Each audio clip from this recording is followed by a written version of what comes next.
There's something really creepy about dolls. Even though they're given to children, their glassy eyes and vacant stares can also be the stuff of nightmares. As countless horror movies have shown, dolls arouse a peculiar fear in some people. And once you visit this chilling island of the dolls in Mexico and hear the tragic story of Don Julian Santana Barrera, you'll start to understand that fear. You also might get rid of any dolls that still live in your house. When you travel to Isla de las Muñecas, otherwise known as the Island of the Dolls, you have to go by boat. Drifting along the quiet river, the boat pushing aside lily pads, you could almost believe you were in one of the most peaceful places on earth.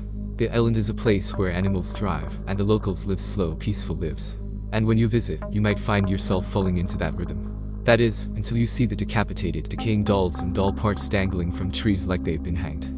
It's a shocking sight, and one that's drawn in visitors of all kinds, who want to take pictures and experience the creepy feeling of being watched by hundreds of dolls' eyes.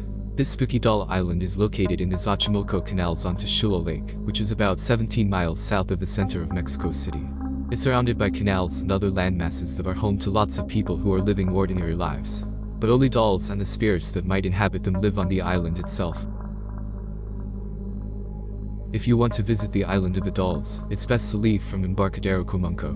Doll Island is a popular tourist destination, so you shouldn't have any trouble finding transport for the 4-hour trip. On the way, you'll be able to see a variety of wildlife from pelicans to water snakes and birds. But the real attraction is the hundreds of broken, mangled dolls hanging from the trees in a bizarre tribute to the dead. The history of the Doll Island is undeniably sad. Over 50 years ago, a man named Don Julian Santana Barrera moved to the island, leaving behind his wife and child behind. He was a recluse, and probably planned to live out the rest of his life on the island. While he was there, he claimed to have found a young girl drowned in the canal. As the story goes, he tried to save her but failed. Later, he found a doll floating in one of the canals, and believed that it had belonged to the girl. As a gesture of respect and mourning, he hung the doll on a tree. But it didn't stop there for Julian, who believed that the girl's ghost lived on the island and was haunting him. To please her spirit, he continued hanging more dolls. He built up quite a collection, and some say that he soon realized that the dolls themselves were becoming possessed by the spirits of other dead girls. If true, this didn't stop him. For the rest of his life, he continued to collect dolls and hang them as a macabre memorial to all the lost young lives. Don Julian Santana Barrera died after 50 years on the Island of the Dolls.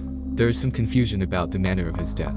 Some say he had a heart attack, and that his death was quite ordinary. But others tell a creepier, circular story. Some people claim that he was found drowned in the spot where he said he'd found the girl. Julian's story of the drowned girl has mostly been dismissed. There are no records of the event, and most people believe he made it up, perhaps out of loneliness and mental illness. But whatever the truth, Julian devoted his entire life to honoring the girl and her loss. And his dedication and fidelity have to be respected, even when they're expressed in such a creepy way. The origin of dolls on the island is varied. Julian collected many of them from the canals and from the trash. He accepted every doll that he was given or could find too. Some of them were old or broken, thrown out by their previous owners. But he didn't try to fix the dolls or clean them up. Instead, he hung them up in the condition they'd come in. This is why there are dolls' heads and limbs strewn all over the island. Even the dolls that were whole didn't stay that way. Long years in the sun and rain left them cracked and broken, distorted and strange.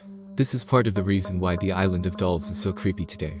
But Julian didn't mean for his collection to be frightening.